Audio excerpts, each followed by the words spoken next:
back, and we're now joined by Dave Weindorf of Monster Magnet. How are you, Dave? Very good, Jay. It's great to talk to you. I know you got an exciting new album, lots of stuff gearing up in the Monster Magnet world. Mm-hmm. If you could take us back a little bit, though, I know you were born and raised in that, New Jersey, New York area. When you were growing up, what were some of the, the bands you really got into? What kind of influenced you to want to make music yourself? Well, I was lucky to grow up around here because there were so many shows. Sure. Being in the metropolitan area, it's just insane how many great shows. And in the early 70s, when I first started going to concerts, they were everywhere, and most of them were all ages. So I got to see, Roxy Music, Hawkwind, Black Sabbath, Yes, Pink Floyd, everything that was around that was touring in the world at that time, that was making any kind of impression on anybody who was into rock music played right here, and for cheap and for everybody.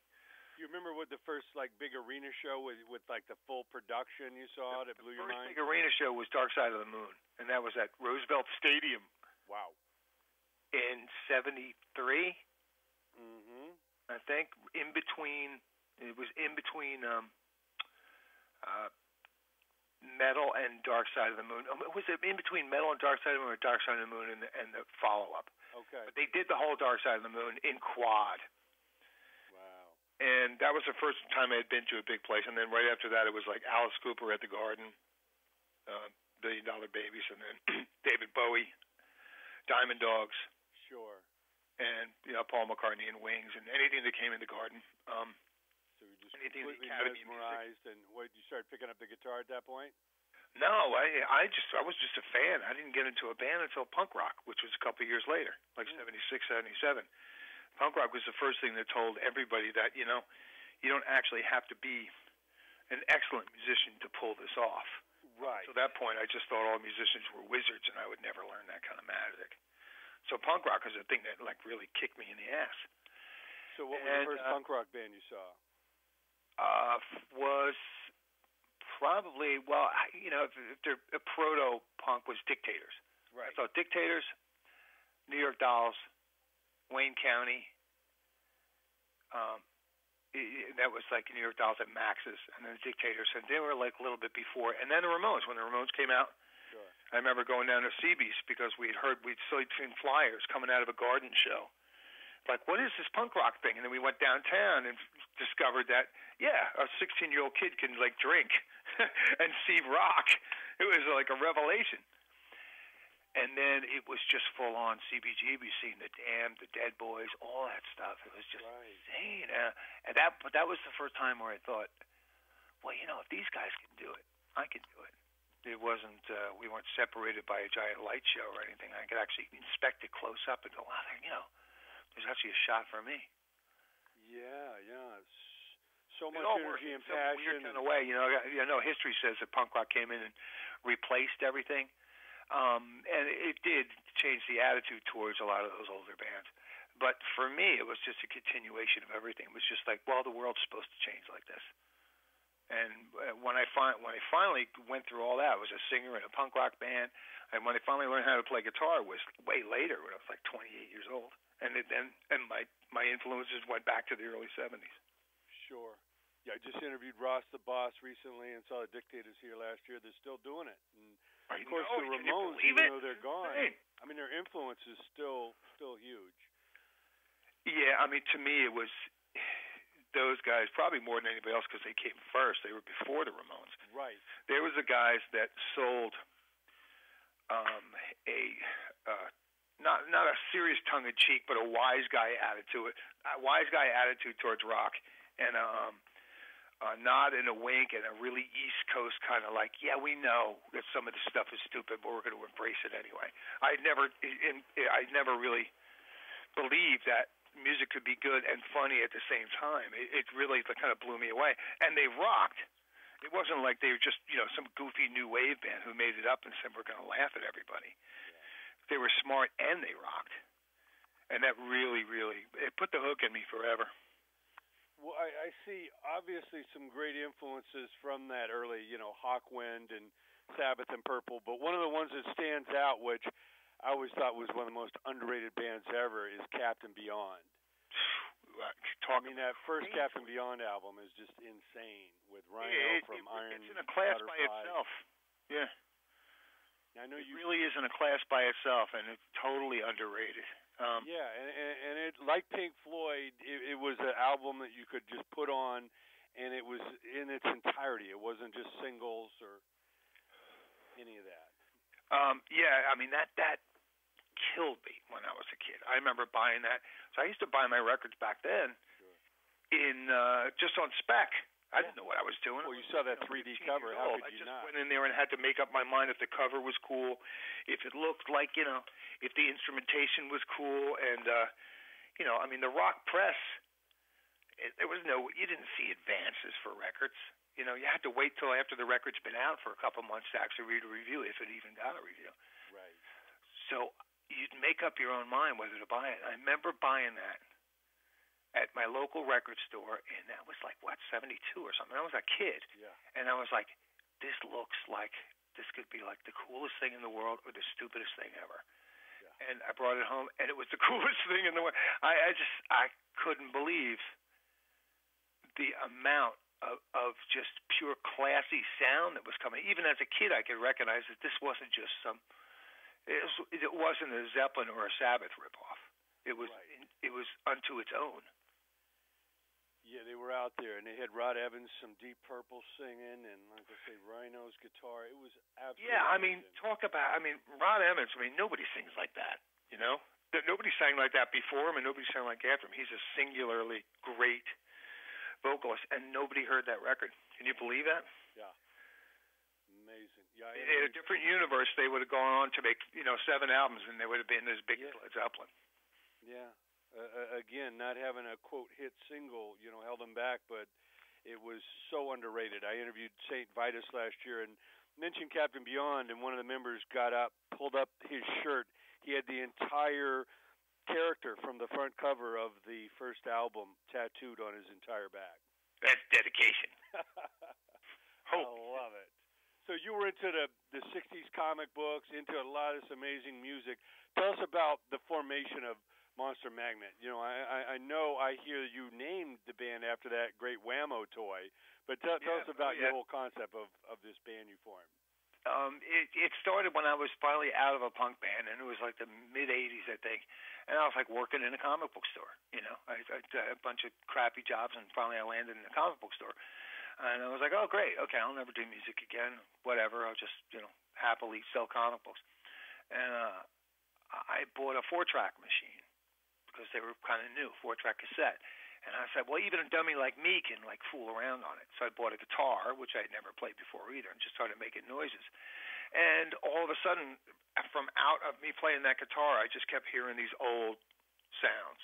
I bought a fuzz box. Wow, that sounds like early Alice Cooper. Oh, this sounds like Captain Beyond. So I started writing songs very primally and putting vocals on it, and started thinking up names for some fantasy project. I met some other guys in town that kind of knew what I was talking about, and they had their own thing. We all could agree on what was cool and what wasn't, and how funny it was to judge what's cool and what's not. And I was like, so start a psych band. So we did. Started a psych band, and it wasn't called Monster Magnet. We had a million different names for it: Nipple Tank, Heroin Mule, Madness is the Mongoose. Every title I could think of. And I just kept writing these songs on a 4-track, feeding them to the band. And those guys had some stuff too. Finally, we landed with the name Monster Magnet because we were on our way to a gig, and my girlfriend at the time was just like, yeah, remember that toy Monster Magnet? And I was like, oh my God, it's like the best band name ever. So I said, tonight we're going to be Monster Magnet. And that show happened to be like a high-profile show. We were opening up for Jane's Addiction at City Gardens. And for some reason they liked it. It was terrible, but people liked it, and the name got around. They're like, yeah, that band Monster Magnet. I was like, well, I guess that's our name. And I remember the sound guy, some old hippie guy from the old days, walked away, and he gave us a thumbs up. Yeah, the return of drug rock, cool. And I was like, okay, that's it. The name of the band is Monster Magnet, and then the type of music is drug rock. Amazing. So I know you went, from, making your own music to Caroline, and then you stepped up to A&M. What was that like when you now had this, famed label that had put out the Supertramps and the Police and all this, behind you? What did that do for your art to be able to get this to the masses? Well, it was a credible boon. It was way more than I ever expected. I mean, I expected Monster Magnet was created as a labor of love, not as some sort of career move. And within 2 years, we had A&M looking at us, so it kind of freaked me out. I mean, like you said, A&M had all these bands. They had Free, Joe Cocker, all this stuff. It was real. It was real. This is the real thing. And it started an adventure, like this crazy adventure of, garage rock band meets big money and profile, and it just allowed me to, and they were really cool about it too. It wasn't like big fat guys with cigars going, you know what you kids should do, and they just left me alone. Right. So it just allowed me to be you. Yeah, make up stuff, go into studios, spend money on renting old vintage equipment. I mean, anything. I just pretty much followed my muse, and those guys backed me up. It was really good. They were really, really nice people. They don't make record companies like that anymore. Sure. No, I drive by that Sunset in La Brea, that lot all the time. And, it obviously started as the Charlie Chaplin Studios. Yep. And A&M just had so many incredible years over there. Now it's the Jim Henson. It's the home of the Muppets now. But that place is just amazing. I mean, what record company today, nobody, I mean, even back when I was signed to them, they were the last one to actually have a recording studio on the lot. Yep. If you so wanted to, you could sign to A&M, record at A&M, shoot a video at A&M, and just stay in a hotel across the street. I mean, that's old school. Right. So cool. Right on Sunset Boulevard. Yep. Now, I know you moved to Vegas, in '88 to make Power Trip. What was the reason to move to Vegas, and talk about making that record, which was obviously a high point for you? The Vegas thing. We had done 2 records on A&M so far. We did Super Judge and Dopes to Infinity, both of which, like I told you, I just went crazy. I did what I wanted. It was like just pure psychedelic. Some of it sweet, some of it harder. And I'm moving right along, and the sales weren't that good on them. They critically acclaimed the whole story. People liked it, but not enough people liked it. And I started getting freaking out about, A&M's cool and stuff, but they're not going to keep us on here forever if we don't sell records. And some sort of fit. I remember having a talk with a record executive, and they're like, well, that's not really selling that much. Like, maybe you guys should I hardly ever heard this. Maybe, there's something to the sound. And I was like, it's got nothing to do with the sound. You guys are a major label, but you should be able to sell anything. What do I have to do? Put, like, tits and money on the cover to sell? And then I went, bing, in my head. I was like, that's what I'll do. I'll just sing about the money. I mean, that was my angle. And the hip-hop guys were going crazy with naked girls and money in the videos and stuff, and I was like, this is just the same thing as rock. So as a sarcastic move and a kind of move of anger, I was like, I'm going to write a song about money and about rock, and I'm going to Vegas to write it. You guys back me up? And they're like, I guess. So I did it, and it was really fun. I mean, it's like a dream of mine from when I was a kid to do the Hunter S. Thompson thing. Yeah, absolutely. Fear and Loathing. And wrote it in Vegas, like really did it, no faking around. I went to a hotel, wrote a record about money and about rock and, big rock, and came back and recorded it, and it worked. I was shocked that it actually worked. Amazing. Now, I know at that point you were able to go out and tour with probably a lot of your childhood heroes, the Aerosmiths, and then it ends up with Metallica and Marilyn Manson, Rob Zombie, and Hole. Yep. Talk about some of those experiences. Who were some of the coolest bands to tour with, and what were some of the highlights of that era for you? Well, it was amazing because I actually got to meet these people. I also got to meet Mick Jagger and Little Richard, all during that time. It was amazing. Some of them were like, it seemed like the bigger they were, the cooler they were. Right. It was amazing. Like Aerosmith, really super cool people, like down to earth, nice to bands. And there were some bands like the metal bands, the more metal. I mean, Metallica was cool; they were all right. But there was some metal. We did some metal. I won't even mention it. The guys were idiots, mean metal guys. But I mean, to me, the whole thing was a fan's dream come true. Like, I can't believe I was watching all this stuff happen. I got to sit down and talk with Steven Tyler. We played with Page and Plant when they first got together. This was in Germany. And, I sat in a tent and talked to Robert Plant for like 45 minutes about PA systems in the 1960s and how they first got their first PA at the Fillmore in San Francisco, and I just couldn't believe it. I couldn't believe I was actually having these conversations. It's all a huge adventure. Wow, that's amazing stuff. Now tell us about the new album, basically the whole idea behind it, and what you're most proud of achieving with this. Well, this one I'm proud because I think I really nailed a signature psychedelic sound, which I'm looking for. It's not easy. You can't go totally hi-fi. You have to go for some lo-fi stuff, but you don't want to frizz it out too much. So I wanted this record to be odd, a very, very strange and odd experience. Kind of like a 1968 experience, but with a little movie music, instrumental action on top of that. It's a weird affair, but it rocks. I was really happy, and I made this thing out of pieces of a previous record. It was an experiment to take these pieces of basically what were straight ahead hard rock songs on one record and turn them into like a psychedelic artifice, and do it that way. And it kind of worked. I was really happy. Tell us about some of the songs in particular you're most excited about. I like there was one called it's really long, called Cobras and Fire, which is really cool because I was really trying to channel old prog rockers with mellotrons and stuff, where the song like goes on forever. That was really fun. And Mastermind 69 I really like too, just because of it's got a weird, creepy music machine kind of negative psychedelic vibe going on.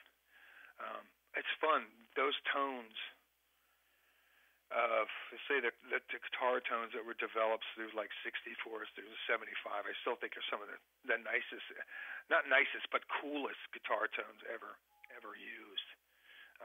I think technology, music recording, hit a sweet spot in that area. It certainly got more efficient in the future, but there's something to be said for all that stuff that came out at that time. Regardless of whether you like the songs or not, they sound really cool. So I kind of go for those sounds all the time. Wow. And all that you've seen throughout the years, obviously the business is just constantly changing and evolving, and hopefully technology and creativity can somehow find a way to live together. But what advice do you give to the young bands, the young players coming up today, to instill in them the kind of passion or dedication it takes to even have a shot at finding their own niche? It's weird because they got it tough, man. I mean, everybody and their brother, all you have to do is come up with an album cover and put yourself on Bandcamp, and automatically you're a band now. Yeah. You know what I mean? So that it's hard for people to tell the difference between the people who really care about it or are just making some, spreading some poop on a piece of bread. Like, hey, I'm a band, sure. It's not supposed to be easy. Right. It's not supposed to be. So I would say to the people who really care, like, don't give up so quick. This stuff is not supposed to be easy. Just because you don't do it in the first couple of years, like, keep on it. Don't fall into this modern day trap of where if you're not connected to everybody at all times and always promoting yourself, that you don't exist. Take the time that you would usually do on Facebook and all this time and work on your craft. Make sure it's good. Then you could sell it. But don't try to sell anything before it's done. I think that's a big problem today. A lot of people are trying to sell themselves before they're any good. Mm-hmm. It's just a lot of and it creates a big snowstorm of crap. Yeah. And who can pick from all that? I mean, they're like kind of like internet democracy, which was a cool concept. It didn't really pan out for this because I don't think anyone was prepared for letting basically a bunch of amateurs through the door. Sure. It's like you can't tell the amateurs from the pros. You can't tell the people who mean it from the people who don't mean it. And it's not the same as YouTube. It's not like, oh, if you're a good band on YouTube. No, they won't. YouTube is a whole different thing. Things right now, the way things stand, there's such a blanket of stuff out there, such an intent barrage of stuff, that it's easy to miss cool stuff because something else will take someone's attention. For instance, we could have the next Mozart, could come up and put something on YouTube tomorrow. And everybody would be, look, it's Mozart. But then if you had right following it, if there was a picture of a monkey taking a crap on an infant's head in Taiwan, that would be the next big thing. So who would win, Mozart or the monkey taking a crap on a kid's head? The monkey. Because it's funnier. It's all put on this. There's no focus on what's art and what isn't. Right. Hey, but I don't know. Maybe that's what the people want. I don't know. But I think it'll work itself out. So the young bands, I would say, don't fall into a trap of thinking that if you're not recognized for what you do right away, that you don't exist. You don't. You work on your craft and be happy with making it, with the process of making it. That'll get you through the times where people don't pay attention to you if you like what you do. Eventually, you work on it hard enough a couple of years, you're going to be good enough to make a stand anywhere, and then try to take it out live. And I would suggest go to Europe. Yeah. And forget the States. What is it about those European audiences that are not only very loyal but very open-minded? I think it's it's bred into them, and but for years and years and years. I mean, it is the pretty much like one of the fountains of fountains of culture, at least for as far as we know. But also, the governments over there have a big investment in arts, and they will do stuff. It's not like America's is kind of a different. It's just like, well, the business will take care of it. We're not going to back anybody up. If you fail, you fail. If a club fails, it fails. Over there, they really will do stuff like if they see a grand old venue that has been servicing rock audiences or whatever, rock and jazz audiences for 25 years, get into a financial slump, you can go there and petition for a grant to help that place through a hard time. So the government will give them some money for the art and say, look, all right, you guys are doing good. I know you hit a hard spot. Whatever you do, don't raise the ticket prices. We'll give you some money and keep the people coming in. So they keep the prices low. And it's amazing how many people are happy when prices are low. Yeah. I mean, it used to be like here. When you paid $6 or $10 or $10 for a concert, it's a lot easier to have people go out and see more. Now these big shows are so much money, nothing's worth that kind of money. It changes the whole. It just changes the whole vibe of it. And there's more stuff to spend your money on besides that. I'm afraid that unless these promoters here figure that out, they're going to lose that thing. They're going to lose the whole rock and roll thing, or what made concerts important for kids in the beginning. And I don't think it's going to come back unless the kids make it up themselves. But I guess that's just culture. Yeah, I mean, we're losing a lot of great venues right now because some greedy landlord can make more money with a clothing boutique or some condos, And that's the way of the world. I know that's true, but I'd say, wait a minute, if the feds were a little bit, and at least from state to state, we're a little bit more concerned with preserving or bolstering artistic culture, a lot of these things could have a shot at staying there. And actually doing a good business. But we pretty much, since the 60s early 70s have just kept cutting art and culture budgets to where it's just like, well, we just give it to the business guys. And, business is cool. It's a big part of rock and roll, but it's not the whole part. Right. I mean, if you look at countries like Canada.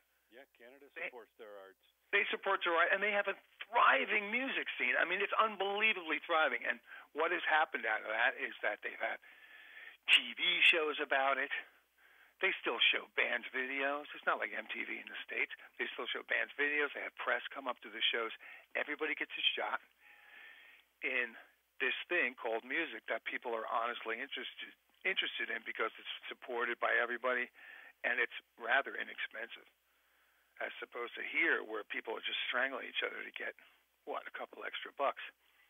Big mistake, you know. I mean, they're going to be sorry. The country that invented rock and roll should not be the worst place to play. It ain't right. Well, we got to keep it alive, and you're doing your part. Dave, thanks so much for joining us. Last Patrol is the album. We're going to spread the word. Can't wait to see you take it out there to the concert stages. Thanks so much for joining us. No problem, brother. Take care.